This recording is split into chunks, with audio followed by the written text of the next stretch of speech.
Après 2 années de solitude, la noble dame attendait enfin le retour de son mari du front. Mais lorsque la voiture arriva, l'homme tardait à en descendre. Connie, absorbée par sa joie, n'y prêta pas attention jusqu'à ce qu'elle voie les soldats sortir une planche de bois pour la poser sur les marches. Elle pressentit alors que quelque chose n'allait pas. Avant même qu'elle puisse poser la moindre question, un fauteuil roulant fut amené jusqu'au véhicule. Connie comprit enfin la gravité de la situation. Son mari revenait grièvement blessé. Ravalant sa douleur, elle regarda son époux désormais condamné au fauteuil roulant. Le cœur lourd, elle s'efforça de maintenir les apparences dignes d'une maîtresse de maison et feignit l'indifférence. De retour dans leurs appartements, Connie affecta la légèreté, promettant de trouver les meilleurs médecins. Malgré ses efforts pour dissimuler son inquiétude, ses gestes trahissaient une prudence excessive. Son mari n'était pas dupe.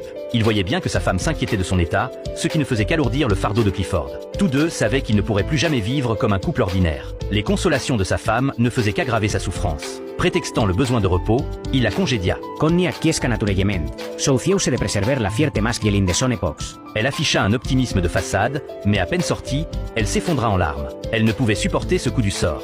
C'est alors qu'elle entendit le bruit d'un revolver qu'on arme dans la chambre. Son mari, trop fier, voulait mettre fin à ses jours pour libérer sa femme. Sans la rapidité de réaction de Connie, le drame aurait été consommé. La servante voulut appeler à l'aide, mais Connie l'en empêcha. Elle savait que son mari avait besoin d'évacuer sa douleur. Face à ses pleurs déchirants, elle resta silencieusement à ses côtés. Grâce à la présence et aux encouragements de Connie, Clifford retrouva peu à peu goût à la vie. Le voir sourire à nouveau la comblait de joie. Même s'il ne pourrait connaître le bonheur d'un couple ordinaire, peut-être pourrait-il former une union spirituelle. Alors que tout semblait s'améliorer, l'arrivée d'un homme allait bouleverser cet équilibre fragile. Il s'appelait Karl, c'était le garde-chasse engagé par son mari. Malgré son apparence distante, il dégageait un charisme particulier qui captiva le regard de Connie. À ce moment, le mari aperçut un lapin dans les fourrés. Il demanda aussitôt à Karl de lui passer le fusil pour impressionner sa femme. Mais après le coup de feu, le lapin s'enfuit indemne dans la forêt. Connie esquissa un sourire. Clifford, blessé dans son orgueil, demanda à Karl de le raccompagner sans mot dire. Mais à peine parti, Clifford repéra à nouveau le lapin. Cette fois, Karl abattit l'animal d'un tir précis.